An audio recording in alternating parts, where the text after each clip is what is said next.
We're going to be working on the Supra today. We're going to be doing our valve stem seals. So we have our 12 for our intake and our 12 for exhaust. Got these from Drift Motion. They came pretty quick. I got both of these kits from Amazon. Links will be in the description, but this is the valve keeper remover and installer tool. And then I believe this is for the seal, to remove the seal. Yep. So this will grab onto the seal. This helps to push, I believe, to push it down into there. I believe so. I gotta double check.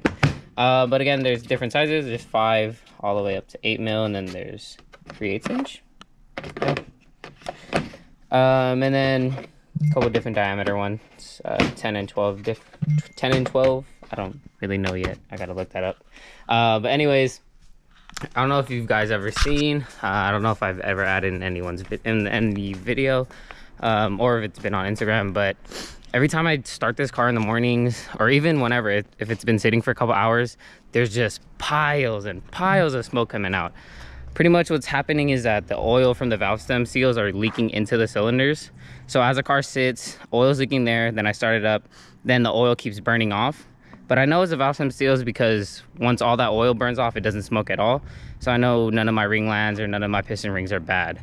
So we're gonna be taking this. I took a couple hours cleaning out the garage, but we're gonna put this in here and then start getting to work.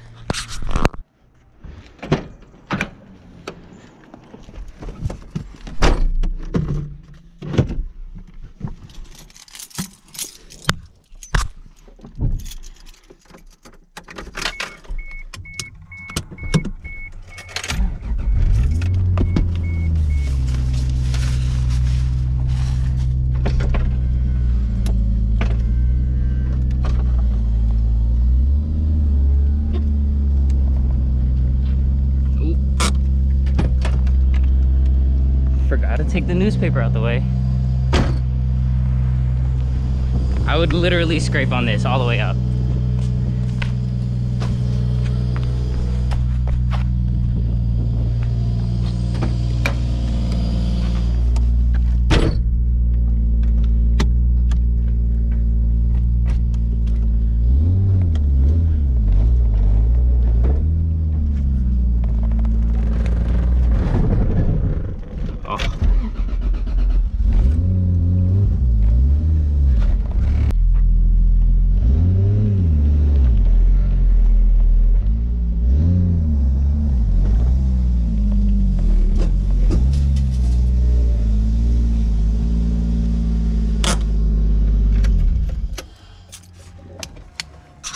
So we're gonna do a little bit YouTube magic. I don't feel like doing the old time-lapse thing that I usually do. So in 3, 2, 1, there we go. So now we have the valve covers off, we have our coil packs, our front cam gear cover off. I already removed all the spark plugs, or at least took them out of their threads. So now I'm able to just rotate the motor without having to build compression. Just have to take off the tensioner for the timing belt to relieve the tension here, so I can pull this off, pull the cam gears out, and then I could actually pull out the cams.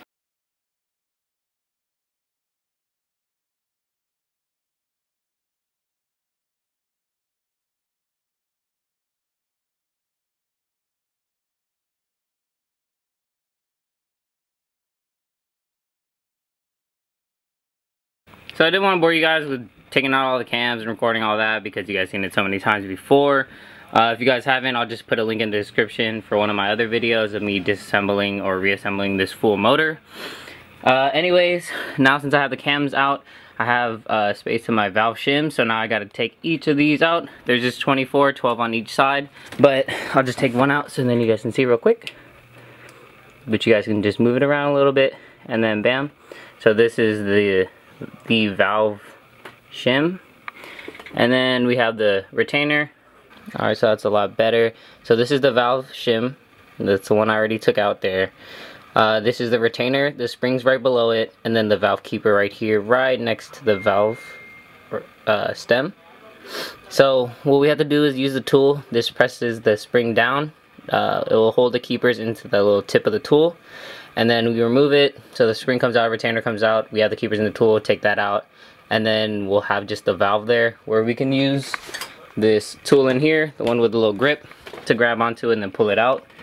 The one thing I do have to do is you have to remove your spark plug. So I don't have the adapter for the air compressor into the spark plug. I am going to be having to use rope, so that's why my spark plug's out.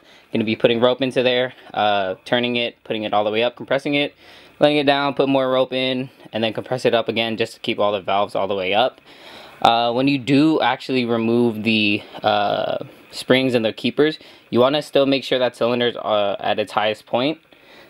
Just so if the valves do end up dropping even with the rope a little bit, it's not going to drop far enough where it's going to go all the way down, and then you'd have to pull the head to take them out. So you guys have to be really careful when removing the shims, just keeping them in order because there is shim clearance between the camshaft and the shim, so you want to keep that the same. All I'm doing is I'm just lining them up, putting them in the trunk on this oil drip pad so it doesn't leak anywhere, and then just lining them up side by side. Alright, so we're going to be going over the tools real quick that we're going to be using. This is the valve stem seal removal tool. So this just grabs on. I already did the first 5 just because I wanted to make sure I get it done right before I show you guys. Anyways, this grabs onto the valve just like that, and you grab onto it and you pull it out. I'll show you guys obviously how to do it.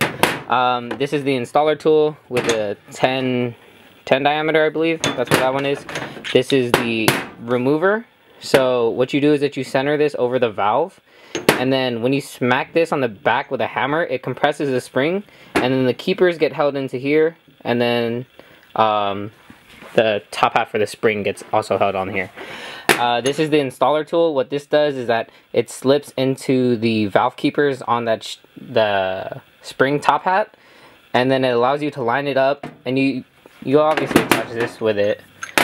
So, but you want to line it up, make sure you're center, and then as you push down, you want to get a hammer onto the back of it and hit it just to let it go onto the valve slots. We're gonna actually be doing the other side real quick. Let me just grab all my tools, ones I'll need for right now.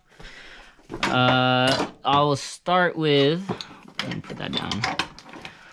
So I already did these 3 and these 2 over here. I already filled up the second cylinder. I didn't record any of that, again, just to, I wanted to be sure that I was doing it right before I showed you guys. Anyways, I filled this all the way up a couple times, cranked it until it was like fully compressed here. So all you do, again, with this center section right here, you just want to place it on the center of the valve, and then just give it a good 1 to 3 taps. You know, it depends on how good of a hit you get onto it, but you see that right there. So let me show you what's inside of here. We have the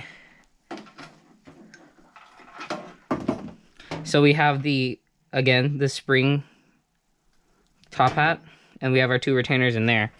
What I used was a small pocket flathead screwdriver, and then just get right into there, and you'll be able to pull it up. Use your finger just because you don't want to let it fly out. Put it into there just for safekeeping. Bam. So I hope you guys can see this pretty good, but this is the valve we're working on. Here's a spring. I always like to reinstall it back the way I took it out, so I'll just lay it off to the side. Ooh, lay it off to the side just like this. And then for the valve stem seal, it's all the way straight down there. I'll just use this tool, the pliers I showed you guys, get right onto it, kind of squeeze on pretty good, and then just give it a good pull. So this is off. If you guys, here, let me try to take it out of the tool in one hand. But if you guys see on the inside, you guys can see there's a metal part and then the seal itself on the inside. So right here, what I'm spinning around, hope you guys can see that. This is this extra part of the seal right here that I'm touching on right here.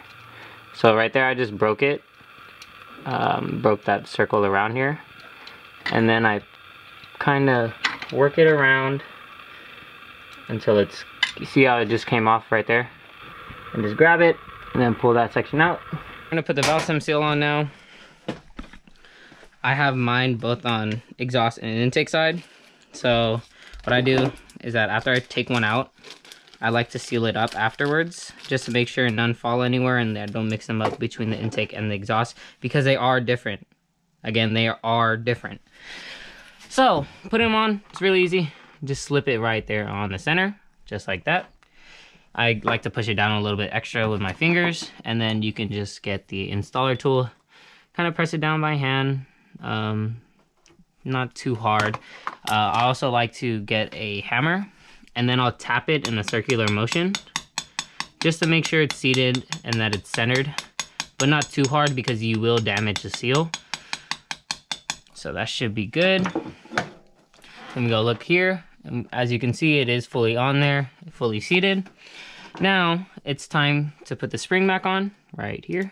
Boop. And then we want to grab the keepers from over here. Here's a tool. Put it like this. Grab this. And then we set it right here on top, ready to compress down. So once you do have it pretty much centered, what I could do is I could just kind of push onto it until they lock in. As you can see right there, they both locked in. You just want to get to the center of it and then just keep pressing, and then until you're able to just pop it on. If not, just line it up and then start smacking it with a hammer, kind of the same way you did the to remove it. You just want to tap it on until it's enough to compress the spring, and just let the keepers sit onto a little ridge on the valve. But I'm just gonna blow through the rest. I finished these 4 already on the exhaust side. Just did the first 2 for the first cylinder on the intake side. So just those 2, and then do it another 4 times. So this is the first warm up, so it looks like it is still smoking. Probably is a blown turbo, but it's okay. That means we'll upgrade that next. Alright, so right now it's not smoking, just because I drove it all the way to work right now. So we're gonna let it sit whole time that I'm at work. Not gonna run it, not gonna do anything. Gonna let all the oil, if the valve stem seals are still leaking, gonna let all the oil pour into there, you know, start it up later. Hopefully it doesn't smoke. It might smoke, we'll see. It could also be my turbo, but yeah, we'll see in a little bit. Sup guys, sorry for the interruption, but I am recording this a couple months in advance. I forgot to include, I didn't record any of it, but I ended up having to replace the turbo. I did some diagnostics on it, and it turns out that it was leaking out of the compressor side of the turbo. I let the turbo sit off of the exhaust housing so it wouldn't spool up, and I just let it run for about 15-20 minutes, and then it started leaking out. Ended up getting a CX Racing GT 3082. Works really good. Dual ball bearing, twin scroll, because the manifold is twin scroll. So, woo! Works so much better now. So grateful that I found the issue. But let's get back to it, because I'm editing it right now. But yeah. So I'm editing it. I thought my camera was on, but this is the old little shifter bushing right there. All I did was pry on it a little bit with a flathead here. It's just 4 10 mil bolts to take the shifter actually out of here. I looked up a video, and it looks like you're supposed to press it down into here like this, and then twist it around like until it sits there. But I can't do it with one hand, so I'll show you guys after it's installed. Actually, I just put a little bit of force onto it, kind of pushing it there, and then, oh, I forgot to take this other one out real quick. Oopsies. So let's take that back out. So it's this little seal here. Actually, let me keep that seal in there. Let me see if I can make this work with that. So after I forced it on, I had to pry it around, and then I kind of just tapped on this side while pulling up a little bit on this other side to let it just fully sit in there. But now, all you do, you line up the 2 slots right here on the sides of the shifter, put it right into that baby, and then just gotta bolt it up right here. And then I'll show you guys the shifter throw afterwards. So the shifter throw in between is still a little bad. That's actually that smaller bushing that sits on the bottom of the shifter, but I only had the other bushing. Good. All right, so we just did the oil change. Already drained the oil, changed the filter. That's way tucked up here. And then we replaced the speedo cable. So this is the short side. It just goes from this one, which is the one that goes up to the speedometer, and then into the transmission. Pretty much what was happening is I was just burning with this, but I kind of bent this clip out the way to make sure there's space there. So now we're just gonna add oil. We good to go. What's up, brother? Hey, what's going on? How you guys doing? I'm Joe. Real suicide shit. You finna blow? All right, so the Supra's all done. We did an oil change on Joe's car too. Why not? Well, that's gonna be it for the video. Joe, my boy Jerry, the Supra. We out.